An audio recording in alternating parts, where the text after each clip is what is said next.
নমস্কার, মৌমিতার হেসেলে আপনাদের সবাইকে আবারও স্বাগত। আশা করছি আপনারা সবাই খুব ভালো আছেন। আজকে বানিয়েছি ফ্রাইড রাইস। অনুষ্ঠান বাড়িতে আমরা যেরকম ফ্রাইড রাইসের টেস্ট পাই, এরমভাবে বানালে আপনারা ঠিক একই টেস্ট পাবেন।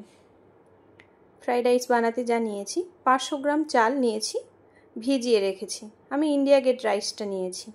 আর নিয়েছি গাজর, বিনস আর 2 রকম ক্যাপসিকাম, লাল আর হলুদ। আর নিয়েছি গোটা মশলা, 3টে এলাচ, লবঙ্গ 4টে, দারুচিনি একটু, জয়িত্রী আর 2টো তেজপাতা। এদিকে একটা পাত্রে আমি ভাতটা বানাবো, তাই নিয়ে নিয়েছি জল। তার উপর দিয়ে দিলাম 2 চা চামচ মতো সাদা তেল। জলটা আমার একটু গরম ছিল, একটু গরম করে দিলে রাইসটা খুব ভালো হয়। আর তারই উপর থেকে দিয়ে দিলাম সব মশলাগুলো,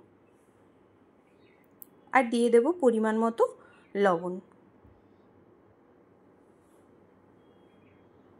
তার উপরেই আমার ভিজিয়ে ধুয়ে রাখা চালটা দিয়ে দেব।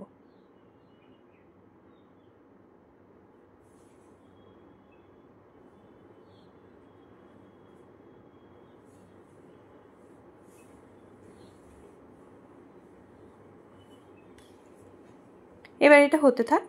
এদিকে আমি গ্যাসের মধ্যে একটা কড়াই বসিয়ে নিয়েছি।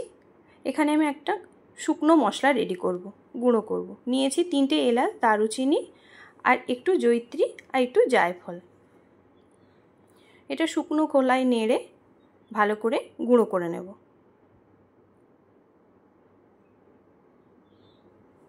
ওটা আমার হয়ে গেছে, তাই নিয়ে নিয়েছি। এবার ওই কড়ার মধ্যেই দিয়ে দিয়েছি 1 টেবিল চামচ মতো সাদা তেল।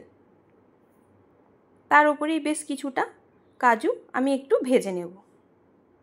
এখানে আর কোনো মশলা ফোড়ন দেব না, কারণ আমি গুঁড়ো করে নিয়েছি আর ভাতের মধ্যেও দিয়ে দিয়েছি কিছুটা গোটা মশলা, তাই আর কোনো মশলা ফোড়ন দিলাম না। আর এবার উপর থেকে দিয়ে দিলাম ধুয়ে রাখা সব সবজিগুলো।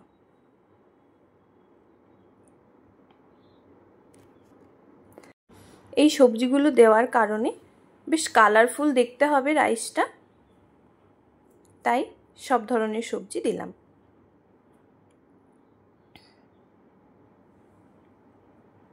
একটুখানি দেখুন সেদ্ধ হয়ে এসছে, কালার চেঞ্জ হয়ে গেছে। এবার দিয়ে দিলাম লবণ। প্রথম থেকে লবণটা যদি দেওয়া হয় খুব বেশি পরিমাণ জল বেরিয়ে যায়, সেই জন্য একটু ভেজে নেওয়ার পর লবণটা দিলাম। আমার এটা পুরো দেখুন ভাজা হয়ে গেছে সুন্দর করে। দিয়ে দিলাম 3 চামচ মতো চিনি, চা চামচের 3 চামচ মতো চিনি। আপনারা যদি আরেকটু মিষ্টি বেশি পছন্দ করেন তাহলে আরেকটু বেশি দিতে পারেন। আর এটা আমার 500 গ্রাম চালে খুব ভালো পরিমাণ মতো হয়েছিল। আর বেশি সময় রান্না করব না, এটা হয়ে গেছে। ওপর থেকে দিয়ে দিলাম একটুখানি কিশমিশ। কিশমিশটাও বেশি সময় রান্না করব না, একটুখানি নাড়িয়ে নিলেই হয়ে যাবে। এবার দিয়ে দেবো ওপর থেকে গুঁড়ো মশলাটা, যেটা আমি গুঁড়ো করে রেখেছি, ওই মশলাটাই দিয়ে দিলাম। আমার হয়ে গেছে এটা পুরো রেডি। এদিকে দেখুন রাইসটাও একদম রেডি হয়ে গেছে। আমি একটা বড় গামলার মধ্যে নিয়ে নিয়েছি, আর নিয়ে সব সবজিগুলো মিশিয়ে নেব।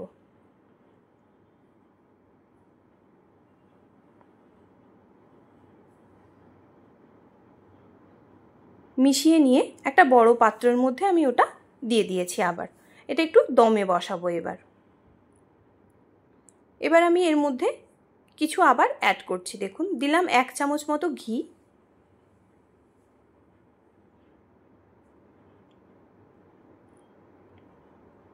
দেবো একটু মটরশুঁটি। এটা আমার ফ্রোজেন মটরশুঁটি, তাই আমি তেলের মধ্যে দিলাম না, একদম এখানেই দিয়ে দিলাম। ভাপে যে স্টিমটা হবে তাতেই সুন্দর হয়ে যাবে। আর উপর থেকে দিয়ে দেবো একটু 1 চামচ দিলাম কেওড়া জল,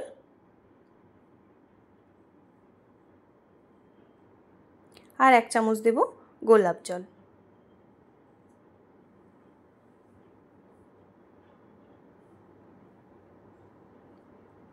এবার দিয়ে দেবো একটুখানি দুধ, 1/2 কাপ মতো দুধ দিয়েছি আমি। দিয়ে আমরা বিরিয়ানিটা যেমন দমে বসাই, রাইসটাও সেরকম একটু দমে বসিয়ে রেখে দেব। খুব বেশি সময় দম দেওয়ার দরকার নেই, কারণ এখানে তো খুব বেশি দুধ বা কিছু ব্যবহার হচ্ছে না, তাই অল্প অল্প সব ব্যবহার হয়েছে। তাই আমি এবার সব থেকে ছোটো গ্যাসের আঁচে একদম ফ্লেমটা কমিয়ে বসিয়ে রাখবো 5 থেকে 10 মিনিট।